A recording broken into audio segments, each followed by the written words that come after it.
मेरे सभी भाइयों बहनों और मेरे विद्यार्थियों विद्वानों, आप सभी का आपके इस YouTube चैनल में हार्दिक स्वागत, अभिनंदन। आज आपका टॉपिक है विकास को प्रभावित करने वाले कारक तत्व कह सकते हैं, विशेषकर विद्यालय एवं परिवार के संदर्भ में और उनका अधिगम से संबंधित।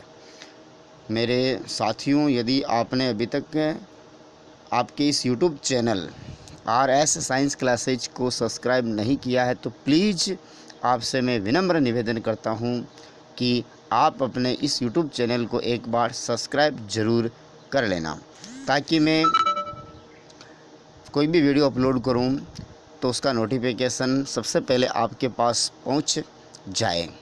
तो चलिए शुरू करते हैं आज का हमारा जो मुख्य टॉपिक है, विकास को प्रभावित करने वाले कारक। देखिए मेरे साथियों, विकास और अभिवृद्धि हमारे REET second grade first grade से संबंधित शिक्षा मनोविज्ञान से हैं और ये टॉपिक बहुत ही इम्पोर्टेंट है।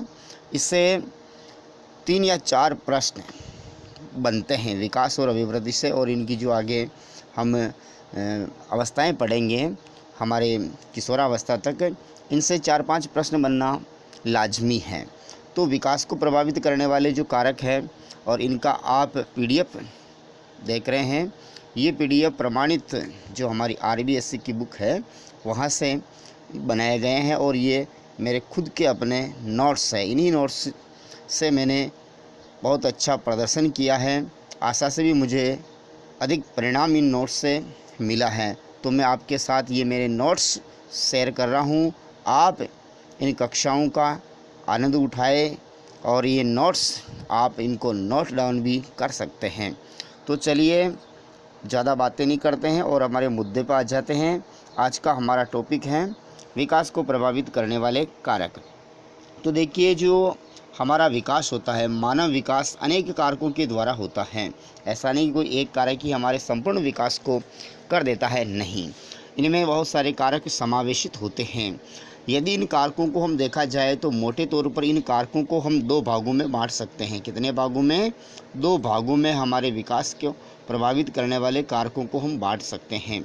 वो 2 कारक कौन कौन से हैं? सबसे पहला कारक है जैविक कारक और दूसरा है सामाजिक कारक। इस सामाजिक कारक को ही हम क्या कह सकते हैं? वातावरण कह सकते हैं। क्या कह सकते हैं? वातावरण कह सकते हैं। तो जैविक कारक और दूसरा हो गया हमारा सामाजिक वातावरण। तो विकास को प्रभावित करने वाले मोटे तौर पर जो 2 कारक हैं, पहला जैविक कारक और दूसरा सामाजिक कारक। आज हम केवल जैविक कारक के बारे में पढ़ेंगे और उसके बाद हम सामाजिक यानी कि वातावरण वाला जो कारक है उसके ऊपर हम विस्तार से चर्चा करेंगे। तो हमारी चर्चा जैविक कारक से प्रारंभ होती है। तो देखिए, जैविक कारक जो होते हैं ये हमारे माता पिता से प्राप्त होते हैं। कहाँ से प्राप्त होते हैं? हमें माता पिता से प्राप्त होते हैं। इन्हीं जैविक कारकों को हम वंशानुक्रम कह सकते हैं। क्या कह सकते हैं? वंशानुक्रम कारक कह सकते हैं। इनका और भी अन्य नाम है, इन्हें आनुवांशिक कारक कह सकते हैं। कौन से कारक कह सकते हैं? आनुवांशिक कारक कह सकते हैं। इन्हें ही हम पैतृकता कह सकते हैं। क्या कह सकते हैं? पैतृकता कह सकते हैं। इन्हें ही हम आनुवांशिकता कह सकते हैं। क्या कह सकते हैं? आनुवांशिकता कह सकते हैं। इन्हें हम वंशक्रम कह सकते हैं। क्या कह सकते हैं? वंशक्रम कह सकते हैं। इसका एक नाम और है, इन्हें हम प्रकृति भी कहते हैं। क्या कहते हैं? प्रकृति, इंग्लिश में नेचर के नाम से इन्हें ही जाना जाता है। तो जैविक कारकों के ये क्या हो गए? अन्य नाम हो गए। अब देखिए, जैविक कारकों का जो दायित्व होता है हमारे माता पिता पर होता है। इन्हें आनुवांशिक कारक कह सकते हैं या इन्हें प्रकृति कह सकते हैं, इंग्लिश में नेचर कह सकते हैं। इन्हें हम वंशक्रम कह सकते हैं। ठीक है। तो बालक का जो विकास होता है वो देखिए जैविक कारकों के द्वारा और ये जो सामाजिक यानी कि वातावरणीय कारक है, इन दोनों के द्वारा ही होता है। किसी एक के द्वारा संपूर्ण विकास नहीं हो सकता है, केवल जैविक कारकों के द्वारा हमारा संपूर्ण विकास नहीं हो सकता, और केवल सामाजिक यानी कि वातावरण के कार्य के द्वारा भी हमारा या किसी बालक का संपूर्ण विकास नहीं होता है। विकास के लिए इन दोनों कारकों का जो है एक सम्मिलित और समन्वित जो प्रभाव है वो होना बहुत ज़रूरी है, तभी हमारा जो है एक सर्वांगीण विकास हो पाएगा। अब देखिए मेरे साथियों, जैविक कारकों के बारे में या आनुवंशिक कारकों के बारे में कुछ मनोवैज्ञानिकों की जो परिभाषाएं हैं वो इस प्रकार से हैं। आपने वुडवर्थ का नाम सुना होगा, ठीक है ना। वुडवर्थ वो क्या कहता है कि वुडवर्थ साहब कहते हैं कि विकास और अभिवृद्धि वंशानुक्रम और वातावरण की अंतःक्रिया का परिणाम है, जो है परिणाम है। वुडवर्थ साहब ने कहा इन्होंने कहा कि जो हमारा विकास होता है, क्या होता है, विकास होता है, यह वंशानुक्रम यानी कि मैं इंग्लिश में हेरिडिटी जो होता है इसका एच ले लूँ, और वातावरण को इन्वायरमेंट से मैं ई ले लूँ, तो इनकी अंतःक्रिया जहाँ पर भी आ जाए तो वहाँ पर हमें गुणा करना है। क्या करना है यहाँ पर, गुणनफल। समझ में आया ना। तो वुडवर्थ के अनुसार जो विकास है वो वंशानुक्रम और वातावरण की अंतःक्रिया का परिणाम है। तो ये आपको स्टेटमेंट अच्छी तरह से याद हो गया होगा। इसकी यही ट्रिक है, वुडवर्थ विकास। देखो वुडवर्थ में वह, विकास में वह। तो वुडवर्थ विकास क्या करता है, ही करता है। एच को हम कह सकते हैं है या ही कह सकते हैं। एच इंटू ई है, यहाँ पर प्लस नहीं है, योग नहीं होता कभी भी, ठीक है ना। तो हेरिडिटी और एनवायरनमेंट का क्या होता है, यहाँ पर मल्टीप्लाई होता है, ध्यान रखना, एडिशन योग नहीं है। तो वुडवर्थ ने विकास के बारे में कहा कि जो विकास होता है वंशानुक्रम और वातावरण की अंतःक्रिया का परिणाम है। इम्पोर्टेंट स्टेटमेंट है ये परीक्षा की दृष्टि से, ठीक है। वुडवर्थ का एक दूसरा कथन है, इन्होंने कहा कि एक पौधे का वंशक्रम उसके बीज में निहित होता है। एक जो पौधा होता है उसका जो पूरा का पूरा जो वंशक्रम होता है वो उसके बीज में निहित होता है, और उसके पोषण का दायित्व उसके वातावरण के ऊपर निर्भर करता है। तो पौधे के बीज और वातावरण की बात भी कौन करता है, वुडवर्थ साहब करते हैं। वुडवर्थ साहब ने कहा कि जो एक पौधा होता है, इस पौधे का जो वंशक्रम है, इनकी आनुवंशिक जो सूचनाएं हैं वो तो किस में होती है, बीज में निहित होती है, जबकि इसका जो बाहरी फिजिकल जो स्ट्रक्चर बनती है बाद में जो वातावरण से इनके पोषण वगैरह से, ठीक है ना, वो सब कुछ किसके ऊपर डिपेंड करती है, वातावरण के ऊपर डिपेंड करती है। जैसा उनको वातावरण मिलेगा तो उसका वृद्धि और विकास उस वातावरण से भी प्रभावित होगा। यदि उस पौधे को अच्छा वातावरण मिला, अच्छे वातावरण का मतलब ये कि उसको पोषक तत्व भी अच्छे मिले। देखो पोषक तत्व कहाँ से मिलेंगे, हमें वातावरण से मिलेंगे। यदि पोषक तत्व अच्छे मिले, समय पर उसको जल मिला, एक शुद्ध वातावरण मिला, और एक शुद्ध उनको एक अच्छी उपयुक्त पीएच वाली अगर उसको मिट्टी मिलती है तो पादप का निश्चित ही जो वृद्धि और विकास होता है। तो यही जो फंडा है ये हमारे ऊपर भी लागू होता है। हमें आनुवंशिक जो गुण होते हैं वो तो माता पिता से मिल जाते हैं।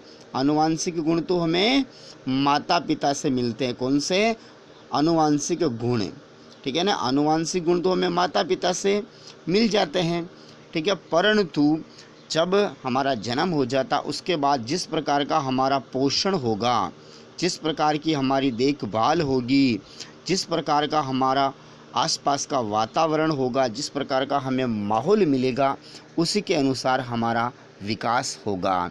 तो विकास को प्रभावित करने वाले आनुवंशिक कारक भी है और वातावरणीय कारक दोनों ही महत्वपूर्ण है। तो ये दोनों स्टेटमेंट वुडवर्थ साहब के हैं, आप इनको यहाँ से नोट डाउन कर सकते हैं। अब हम स्पेशल रूप से आनुवंशिक कारकों की जो जैविक कारक है उनकी हम बात करेंगे। तो देखिए यहाँ पर स्क्रीन के ऊपर मैं इनको थोड़ा आपके लिए जूम कर देता हूँ। आनुवंशिक कारक, ठीक है ना। तो देखिए आनुवंशिक कारकों में आनुवंशिक कारक जो हमें पूर्वजों से प्राप्त होते हैं उन्हीं के अनुसार हमारा विकास एवं अभिवृद्धि होती है। ये हमारे रंग, आकृति और क्रियाकलाप, शारीरिक गठन और आदि जो मानसिक स्थिति होती है उसका भी निर्धारण ये करते हैं। इसी को हम वंशानुक्रम भी कहते हैं, वंश परंपरा कहते हैं, पैतृकता कहते हैं और आनुवंशिकता कहते हैं। ठीक है, इसी में एक स्टेटमेंट आता है जेम्स ड्रेवर साहब का, मैं आपको ट्रिक से समझा दूंगा।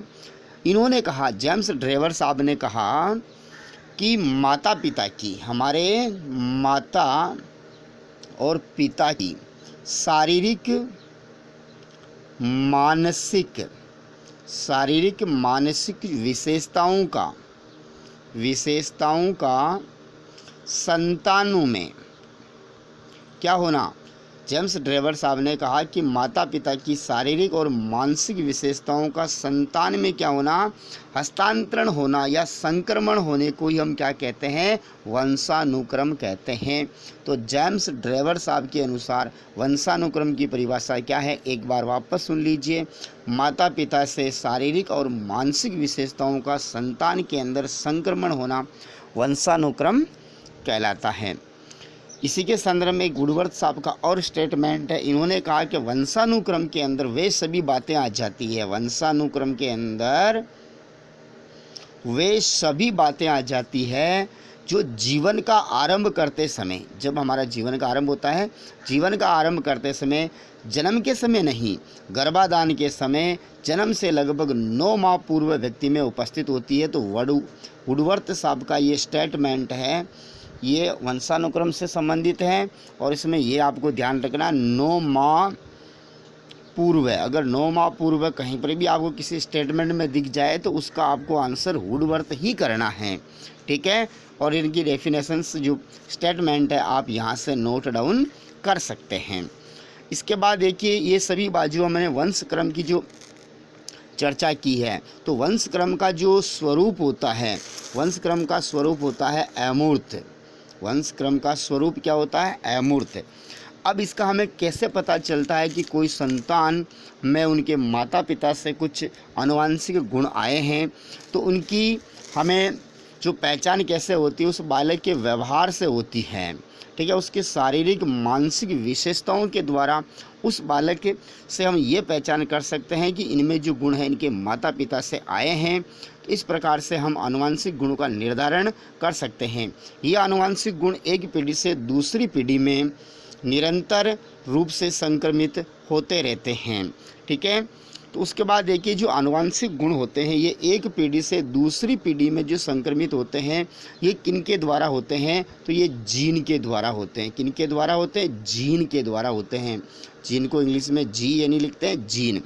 अब ये जो जीन होता है, जीन को हम कह सकते हैं आनुवंशिक निर्धारक इकाई। क्या कह सकते हैं, आनुवंशिक निर्धारक इकाई हम जीन को कह सकते हैं। ठीक है, तो जीन के द्वारा ही हमारे आनुवंशिक गुण एक पीढ़ी से दूसरी पीढ़ी में स्थानांतरित होते रहते हैं। उसके बाद देखिए मेरे साथियों, इसका जो अगला पार्ट है वो पार्ट है वंशानुक्रम के नियम या वंशानुक्रम की जो प्रोसेस है वो क्या है, वंशानुक्रम की प्रक्रिया क्या है।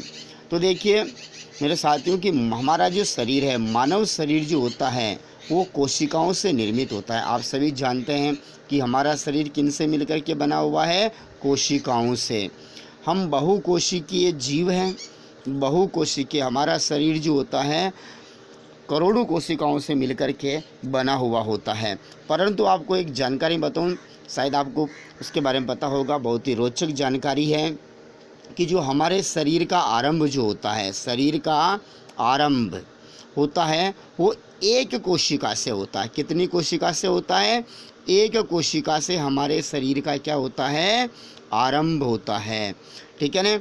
अब वो एक कोशिका जो होती है उस एक कोशिका को हम क्या कह सकते हैं, संयुक्त कोश भी कह सकते हैं। मैं इसके बारे में पूरा डिटेल्स आपको भी समझाने वाला हूँ। संयुक्त कोश कह सकते हैं या उसे युग्मनज भी कह सकते हैं। क्या कह सकते हैं, युग्मनज, और इंग्लिश में जाइगोट कहते हैं, ZYGOT, जाइगोट कह सकते हैं। अब ये युग्मनज कैसे बनता है, देखिए नर और मादा यानी कि हमारे फादर और मदर, नर और मादा से, नर से बनते नर युग्मक यानी कि जिसको पितृकोश भी कह सकते हैं, और मादा से बनते मादा युग्मक यानी उसे हम मातृकोश भी कह सकते हैं। नर युग्मक को हम शुक्राणु और मादा युग्मक को हम अंडाणु कहते हैं। तो इनके बारे में आपने सुना ही होगा। जब निषेचन की क्रिया होती है उस समय क्या होता है कि अर्धसूत्री विभाजन होता है इन कोशिकाओं में। शुक्राणु और अंडाणु में क्या होता है, अर्धसूत्री विभाजन होता है। तो हमारी जो एक कोशिका होती है उसमें 46 गुणसूत्र होते हैं, 46 गुणसूत्र होते हैं। तो अर्धसूत्री विभाजन के द्वारा क्या होते हैं, ये आधे आधे 23 गुणसूत्र हो जाते हैं। तो यानी कि 23 गुणसूत्र हमें हमारे पिता से, नर से, और 23 गुणसूत्र जो होते हैं मादा से प्राप्त होते हैं। और निषेचन के समय ये जो 23 गुणसूत्र आपस में क्या होते हैं, संयुक्त हो जाते हैं, और 23 + 23 वापस क्या हो जाता है, 46 गुणसूत्र बन जाते हैं। और 46 गुणसूत्र वाली क्या हो जाती है, एक कोशिका बन जाती है। ये कोशिका शुक्राणु और अंडाणु, शुक्राणु प्लस अंडाणु के संयोजन से, यानी कि जिसको हम विज्ञान की भाषा में निषेचन, फर्टिलाइजेशन के नाम से जानते हैं, उससे ही ये जो कोशिका बनती है इसको हम संयुक्त कोश के नाम से या युग्मनज के नाम से जानते हैं। और इसमें कितने गुणसूत्र हो गए, 46 गुणसूत्र हो गए।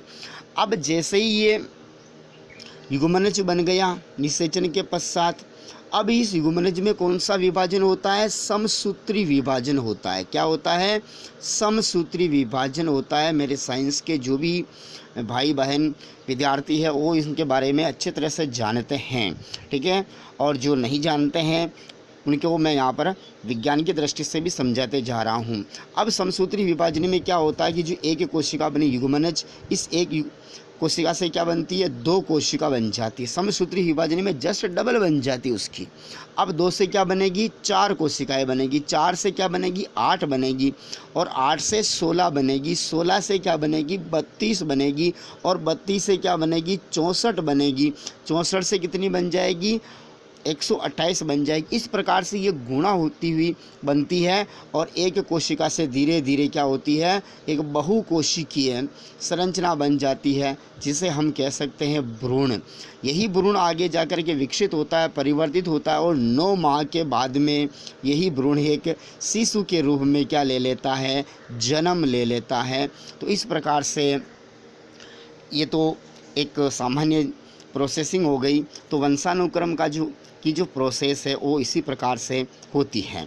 तो कहने का मेरा यहाँ पर तात्पर्य यह है कि जो हमारा शरीर है वो एक कोश से प्रारंभ, यानी कि एक कोशिका से प्रारंभ होता है। उस कोशिका को संयुक्त कोशिका कहते हैं, और उसकी जो पूरी प्रोसेसिंग थी मैंने आपको समझा दी।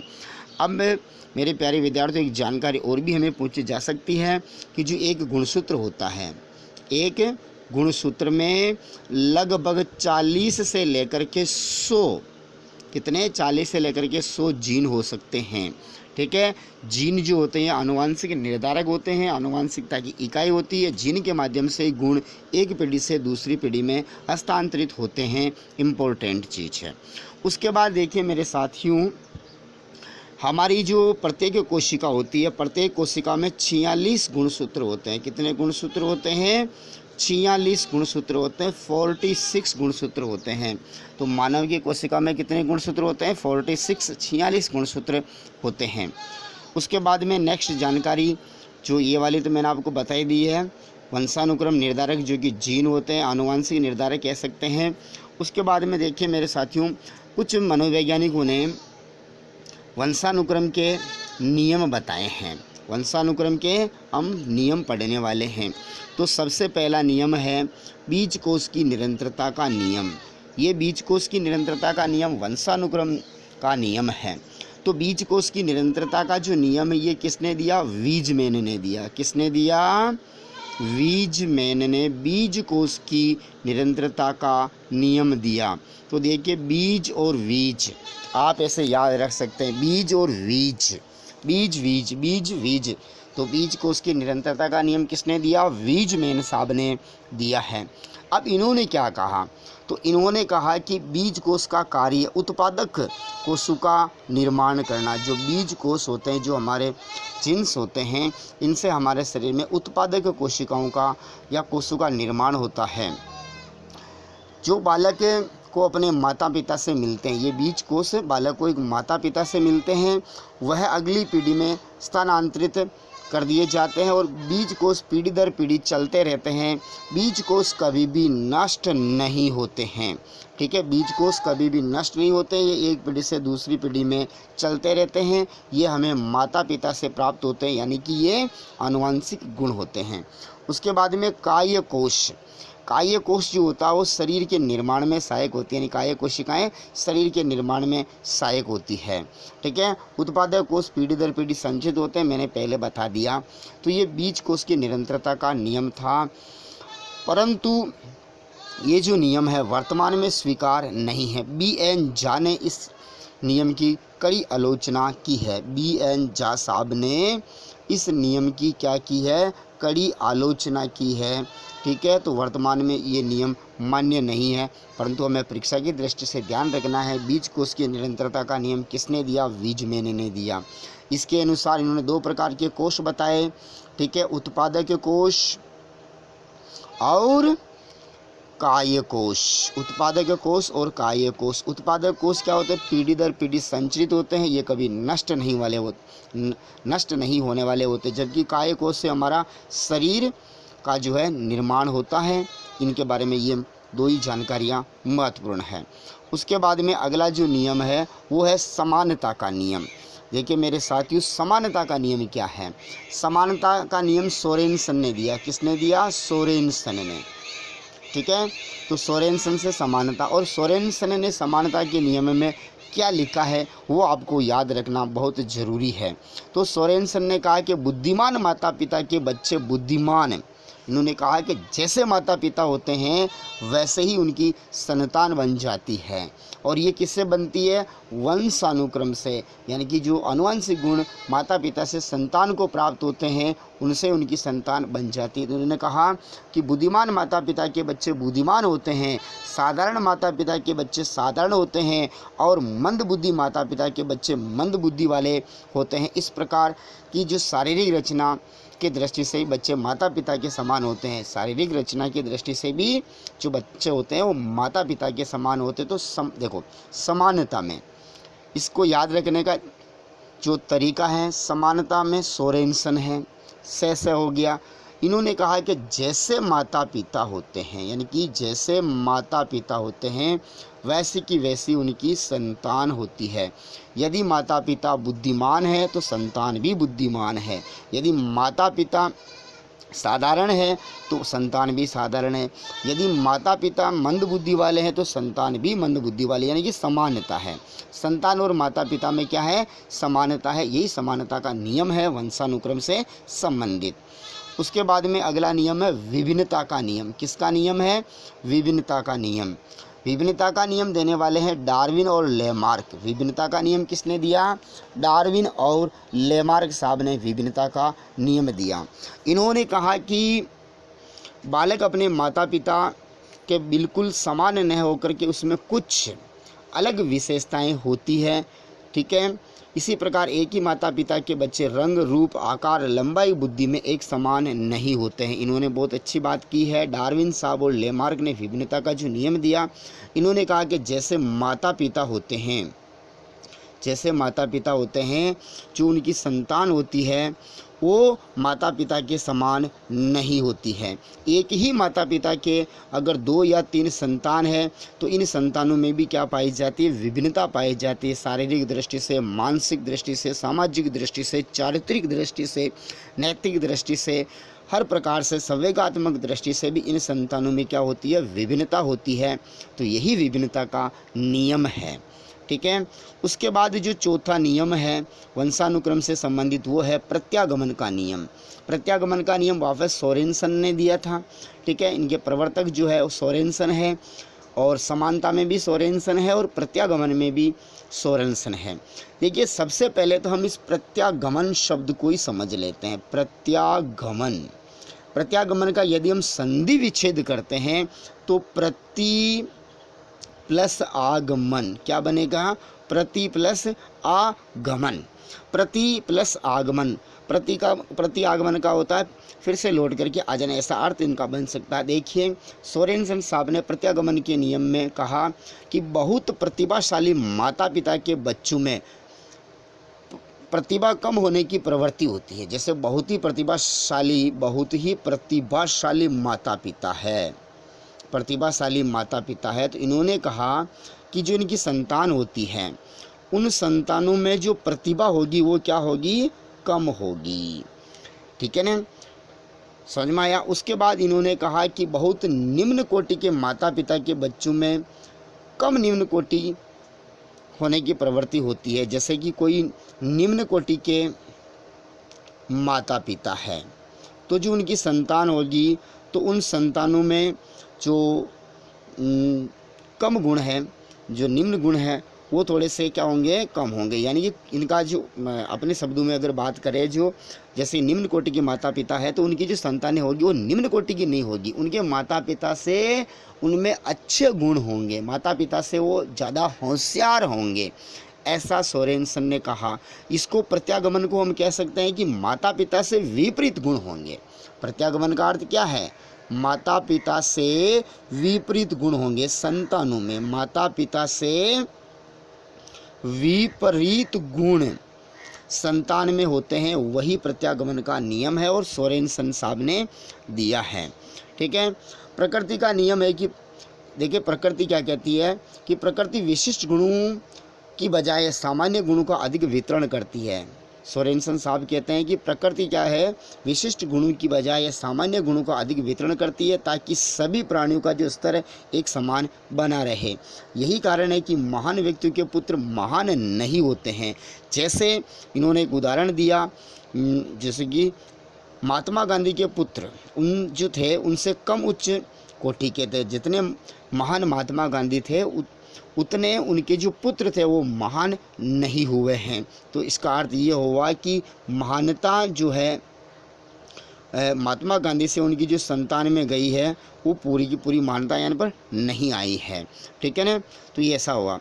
अब प्रत्यागमन का जो नियम है, प्रत्यागमन के दो प्रमुख कारक हैं। प्रत्यागमन के दो प्रमुख कारक कौन कौन से? पहला जो कारक है वो इस प्रकार से है कि माता पिता के पितरे का अर्थ होता है जीन। क्या होता है? जीन में से कम और एक अधिक शक्तिशाली होता है। एक जो जीन होता है वो युग्म विकल्पी होता है, उनमें एक तो प्रभावशाली गुण होता है और एक क्या होता है? कम प्रभावशाली गुण होता है। तो जो किसी भी पीढ़ी में या तो कोई प्रभावशाली गुण प्रकट हो जाता है और या किसी पीढ़ी में जो अप्रभावी गुण होता है वो प्रकट हो जाता है। ये प्रभावी गुण अप्रभावी गुण आगे हम मेंडल के नियम में भी समझेंगे। ठीक है, उसके बाद इन्होंने सोरेनसन साहब ने लिखा है कि माता पिता में भी उनके पूर्वजों के पितृक होते हैं। यानी कि हमारे जो माता पिता है तो उनमें गुण कहाँ से आए? उनके पूर्वजों से आए। तो उनका संतानों में संक्रमण होना लाजमी है। जैसे हमारे माता पिता बहुत बुद्धिमान है, परंतु हो सकता है, एक बुरा मत मानना, हो सकता है कि उनके दादा परदादा वो कम बुद्धिमान रहे हुए हो, तो उनमें उनके दादा परदादा के जो आनुवंशिक गुण आए हैं और वो आनुवंशिक गुण हमारे में आ सकते हैं। तो हो सकता है कि हम कम बुद्धिमान हो जाए, हमारे परदादा जी को हम चले जाए तो हम कम बुद्धिमान हो सकते हैं। तो यही प्रत्यागमन की नियम की एक अवधारणा है। पांचवा नियम है अर्जित गुणों का संक्रमण या स्थानांतरण। अर्जित गुण, जो हम बाहर से गुण अर्जित करते हैं वही अर्जित गुण है। तो देखिए अर्जित गुण में क्या है, तो ये एक विकासवादी नियम है। अर्जित गुणों का संक्रमण या स्थानांतरण का जो नियम है ये कौन सा? विकासवादी नियम। और आप जानते हैं अर्जित गुणों के बारे में जो चर्चा करने वाला जो साइंटिस्ट है वो लेमार्क साहब है। ये प्रकृतिवादी थे। ठीक है ना, लेमार्क है। अर्जित गुणों में कौन है? प्रतिपादक लेमार्क है। ठीक है ना, लेमार्क साहब जिन्होंने जिराफ के बारे में भी चर्चा की थी, वो विज्ञान का विषय है हालांकि। ठीक है, तो देखिए मेरे साथियों, लेमार्क साहब ने कहा कि लेमार्क ने जिराफ पर प्रयोग या अध्ययन करके स्पष्ट किया कि माता पिता अपने जीवन काल के दौरान जो गुण प्रकृति से अर्जित करते हैं, इन्होंने जिराफ के ऊपर प्रयोग करके निष्कर्ष निकाला कि जो माता पिता अपने जीवन काल में जो गुण प्रकृति से अर्जित करते हैं उनका स्थानांतरण उनकी संतानों में हो जाता है। एक बार वापस सुन लीजिए। लेमार्क साहब ने कहा कि माता पिता जो गुण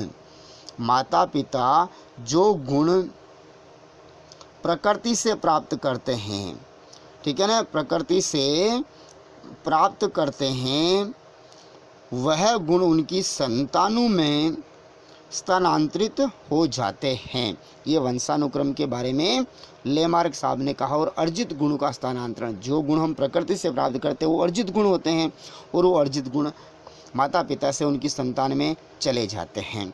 अब देखिए लेमार्क साहब के जो इस प्रयोग का, इस नियम का समर्थन करने वाला एक था पावलोव, ठीक है, और मैकडूगल।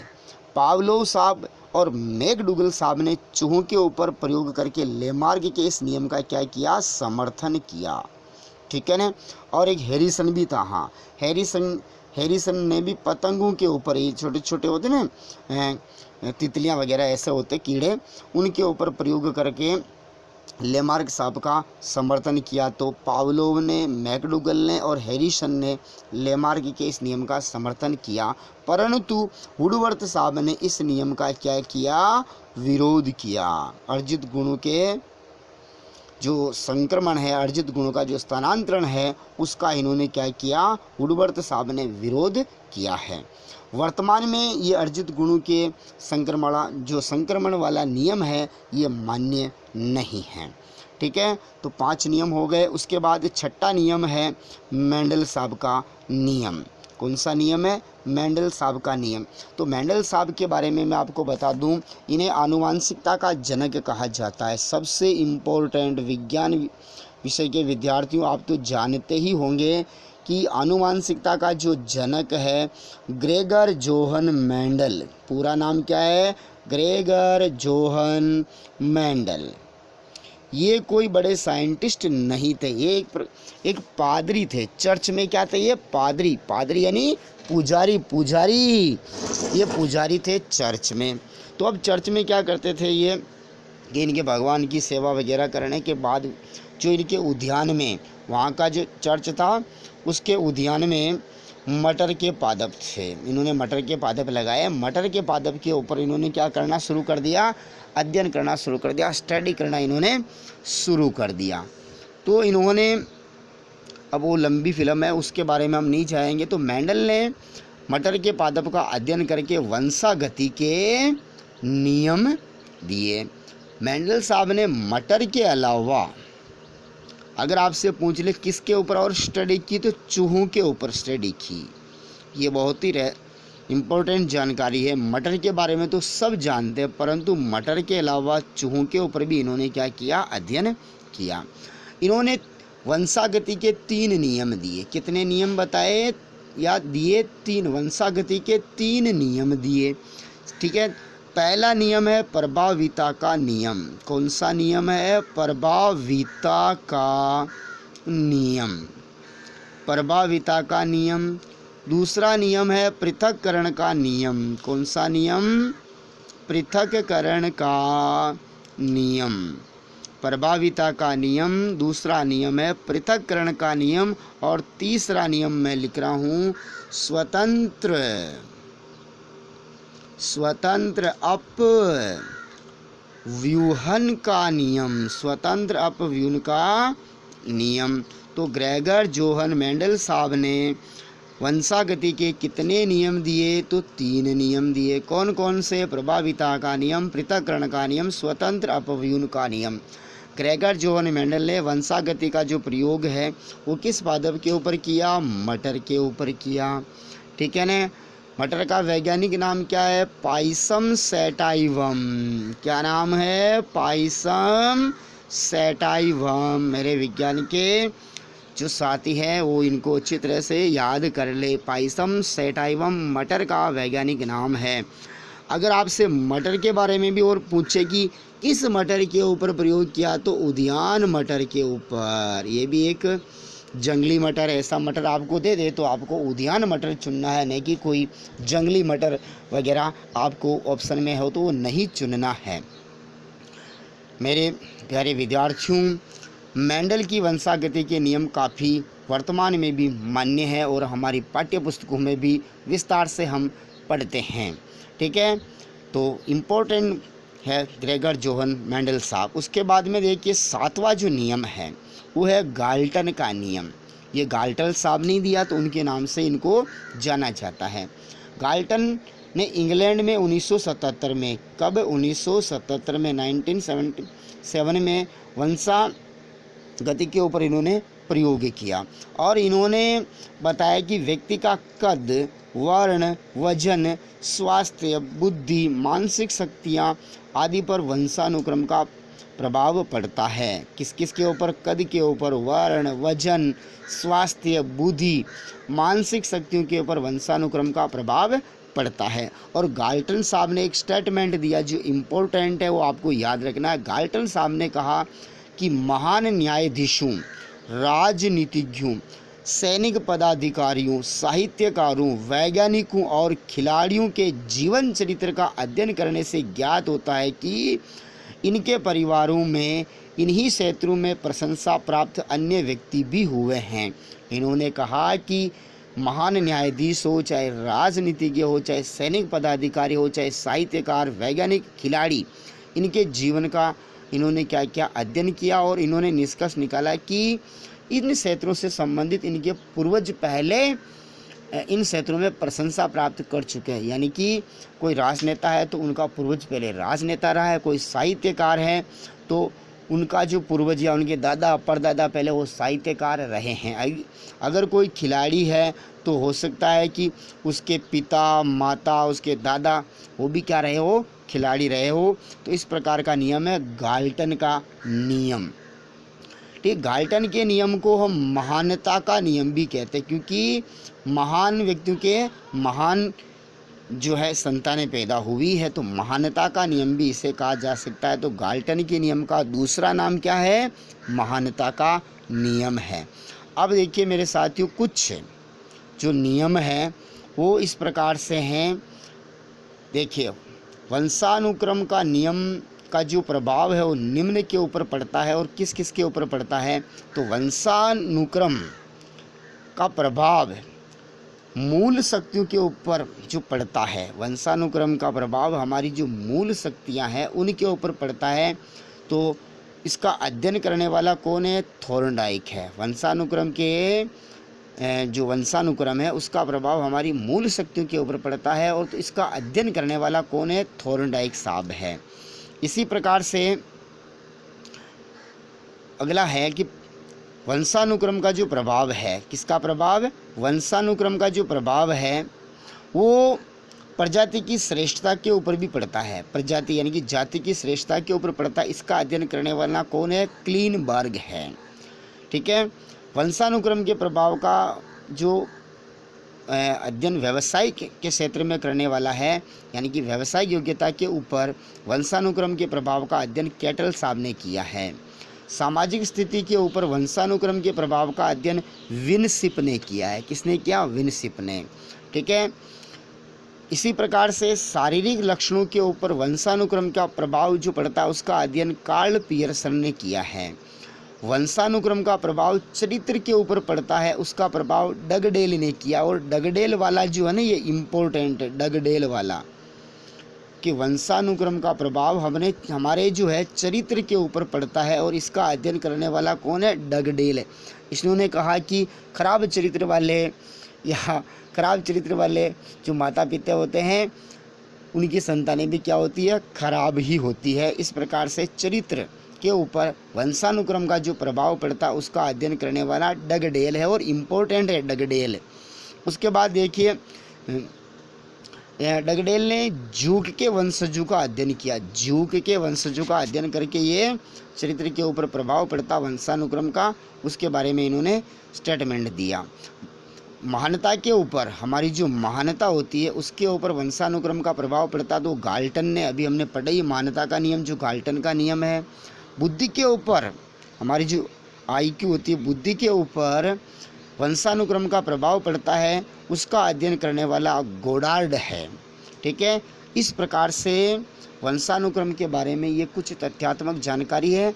इसके आगे और भी वंशानुक्रम अभी ख़त्म नहीं हुआ है, अभी तो इसका अधिगम से संबंध में निकालना है, जो आगे के नेक्स्ट वीडियो में मैं निकाल के बताऊंगा। ठीक है, वंशानुक्रम का प्रमुख निर्धारक जीन होता है, पहले मैंने आपको बता दिया, जीन एक आंतरिक कारक है। आज के लिए इतना ही, आप देखते रहिए। नेक्स्ट वीडियो में मैं जो वंशानुक्रम है, ठीक है, इसका अधिगम के साथ क्या संबंध होता है, ठीक है, विकास में इसका किस प्रकार से रोल होता है, अभी तक ये ख़त्म नहीं हुआ है मेरे साथियों। नेक्स्ट वीडियो में इसके आगे का मैं पार्ट और वर्णन लेकर के आऊँगा पूरा विश्लेषणात्मक रूप से। ठीक है, जय हिंद, जय भारत। आज के लिए इतना ही।